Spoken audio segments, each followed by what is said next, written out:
प्याज की उन्नत खेती यूट्यूब चैनल पर आप सभी मित्रों का स्वागत वंदन अभिनंदन। किसान भाइयों, हम इस वीडियो में सिर्फ बात करने वाले हैं दक्षिण भारत की फसल के ऊपर, क्योंकि दक्षिण भारत की फसल यानी कि आंध्र प्रदेश और कर्नाटक दो ऐसे राज्य जहां पर खरीफ की फसल बारिश के समय में बहुत ज़्यादा मात्रा में मंडियों में देखने को मिलती है, जिसका असर चांदवड़ से लेकर दक्षिण की सभी मंडियों में बड़े पैमाने पर देखने को मिलता है।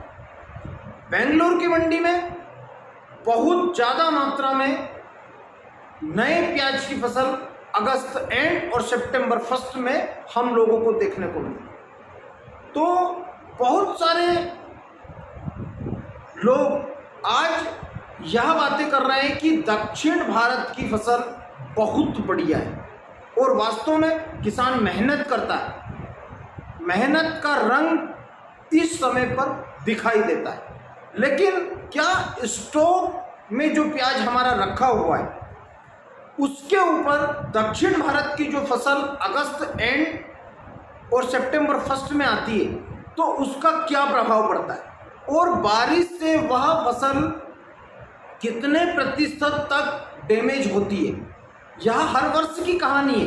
कोई पहली बार साउथ में फसलें नहीं लगाई गई है, कोई आंध्र प्रदेश में पहली बार फसलें नहीं लगाई गई है, कोई कर्नाटक में पहले फसलें नहीं लगाई गई है, कोई तमिलनाडु में पहले फसलें नहीं लगाई गई है।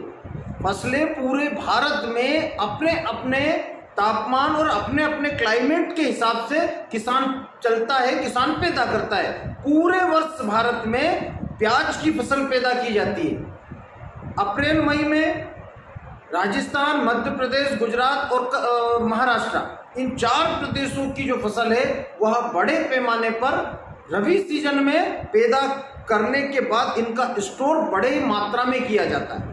क्यों किया जाता है? क्योंकि बारिश के समय जो फसलें तैयार की जाती है उस फसल का ना तो स्टॉक होता है और उस फसल में बारिश का जो काला साया है वह मंडराता रहता है। आज ऐसा ही दक्षिण की फसल पर दिखाई दे रहा है, जो हम लोगों को पिछले 4 साल से दिखाई दे रहा है। 4 साल से किसी भी तरह से दक्षिण भारत के किसानों को बारिश से नहीं बचा है।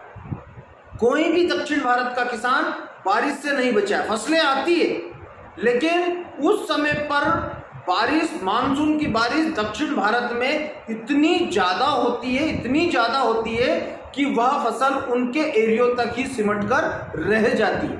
भारत की अन्य मंडियों तक, यानी कि हम बात करें जम्मू कश्मीर तक, नहीं पहुंच पाती, ना उसका किसी भी प्रकार से निर्यात किया जा सकता है, क्योंकि कच्ची फसल रहती है और कच्ची फसल के ऊपर जब पानी गिरता है तो उसकी हालत बहुत ज़्यादा खराब हो जाती है, जिसका परिणाम मैं खुद भी देख चुका हूँ।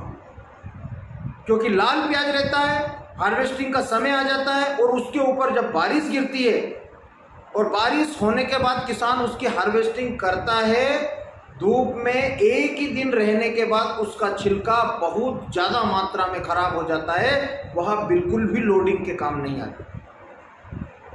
तो मेरे किसान मित्रों, मेरा कहने का मतलब यह है कि बारिश यदि होती है 10 तारीख से 25 तारीख के बीच में साउथ में, यानी कि कर्नाटक और आंध्र प्रदेश, इन 2 राज्यों में यदि भीषण बारिश, हमारे देसी मौसम वैज्ञानिक बता रहे हैं कि बारिश होना तय है 13 तारीख के बाद, तो क्या हमारे स्टॉकिस्ट प्याज में जो हमने स्टॉक कर रखा है उसमें कुछ हम लोगों को बाजार में इम्प्रूवमेंट दिखाई देगा या इसी तरह से बाजार चलता रहेगा?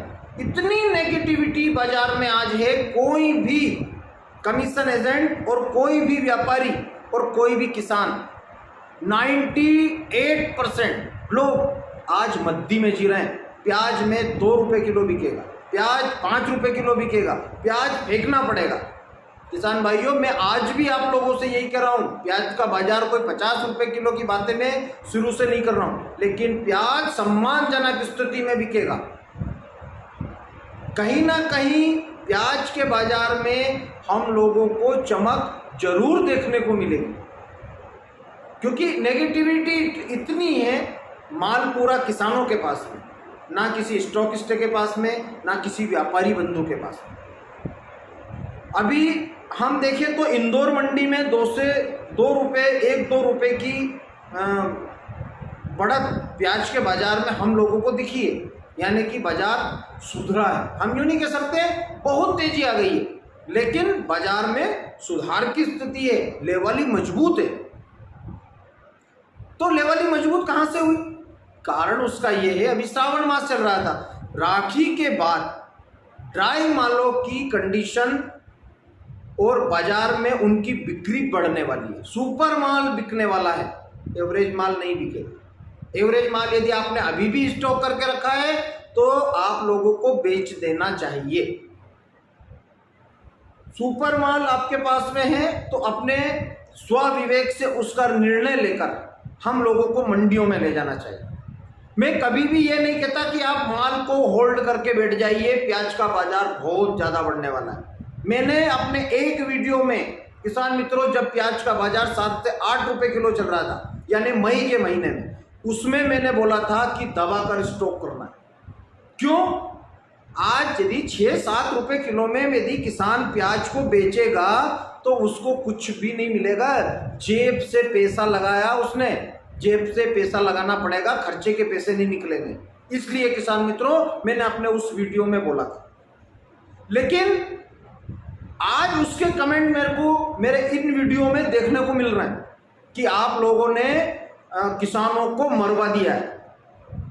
जब 14, 15, 16, 17 रुपए का रेट हो चुका था बाजार में, तो उन किसानों को अपना माल जो 6-7 रुपए किलो में बेच रहे थे ना, उनको बेचना चाहिए था। जब आप 6 रुपए किलो में बेच रहे हैं तो आप 13, 14, 15 रुपए में क्यों नहीं बेच रहे हैं उस माल? यही गलती होती है और बता दिया जाता है कि आपने माल को रुकवा दिया। मैं अभी भी किसी भी वीडियो के माध्यम से ये नहीं बता रहा हूं कि दक्षिण में पानी बिल्कुल गिरेगा, क्योंकि वो भी मेरे हाथ में नहीं है। लेकिन किसान भाइयों, यदि आप मेरे से जुड़े हैं तो आप लोगों को सटीक और सही जानकारी, जिससे हम लोगों का फायदा हो। हम लोगों का फायदा कब होगा? जब हम लोग एक दूसरे के साथ में जानकारियों को साझा करेंगे। जानकारियों का आदान प्रदान ही हम लोगों को फायदा करा सकता है। निर्णय हम लोगों को लेना है। मेरे पास माल रखा हुआ, मेरे पास 10,000 कट्टा है, मेरे पास 20,000 कट्टा है, तो मेरे को मेरे माल का डिसीजन लेना है कि मेरे को किस भाव में और कब कब माल बेचना है। यूट्यूब पर, फेसबुक पर, इंस्टाग्राम पर, व्हाट्सएप पर, सोशल मीडिया भरी पड़ी हुई है जानकारी के लिए। अब आप लोगों को जानकारी उठाना है, निर्णय आप लोगों को लेना है। कोई भी आपके प्याज का निर्णय नहीं ले सकता। आपके पास में प्याज है, लेकिन प्याज की क्या क्वालिटी है, ये आप लोगों को डिसाइड करना है कि मेरी क्वालिटी हल्की है तो मुझे बेचना चाहिए, मेरा प्याज पानी में भीग गया है तो मुझे बेचना चाहिए, मेरे प्याज की क्वालिटी सुपर है लेकिन मेरे पास माल ज़्यादा है, तो भी आप लोगों को विक्रय थोड़ा बहुत प्याज करना चाहिए। पूरा माल रख के बैठ गए, बोल रहे हैं, आप बोल रहे हैं प्याज बिकेगा, प्याज का बाजार नहीं आएगा, दक्षिण में पानी नहीं गिरेगा, दक्षिण की फसल आ जाएगी, अलवर की फसल आ जाएगी, बांग्लादेश प्याज नहीं लेगा। अभी साहब 2-4 दिन बाद यदि बांग्लादेश ने प्याज को ले लिया और कहीं से खुदा ना खास्ता प्याज के बाजार में हम लोगों को 5 से 7 रुपए की तेजी दिख गई, तो क्या बोलेंगे? गाली देंगे? नहीं देंगे, धन्यवाद करने लग जाएंगे। इसमें धन्यवाद देने की भी आवश्यकता नहीं है मेरे को। लेकिन किसान भाइयों, हम लोग मेहनत करते हैं तो हम लोगों को उसका दाम मिलना चाहिए। हम लोगों को सरकार को अवगत कराना चाहिए कि हमने प्याज पैदा किया है और आज उसके रेट नहीं मिल रहा है। कोई भी किसान आगे नहीं आता। एमपी में सबसे ज़्यादा प्याज का उत्पादन दूसरे नंबर पर होता है पूरे भारत में।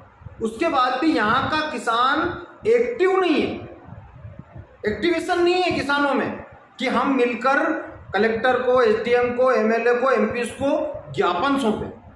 तो किसान भाइयों, यदि आप भी प्याज की खेती करते हैं तो अपने विवेक से बेचने का निर्णय लेते रहें। ग्रुप पर और यूट्यूब चैनल पर आप लोगों को जानकारियां साझा की जाएगी और की जाती रहेगी। यदि आप मेरे ग्रुप से भी जुड़ना चाहें तो मैंने डिस्क्रिप्शन में लिंक दे रखा है, आप उसको प्रेस करने के बाद सीधे मेरे ग्रुप से जुड़ सकते हैं। बने रहें मेरे साथ प्याज की उन्नत खेती यूट्यूब चैनल पर। जय बलराम, जय किसान, जय जवान।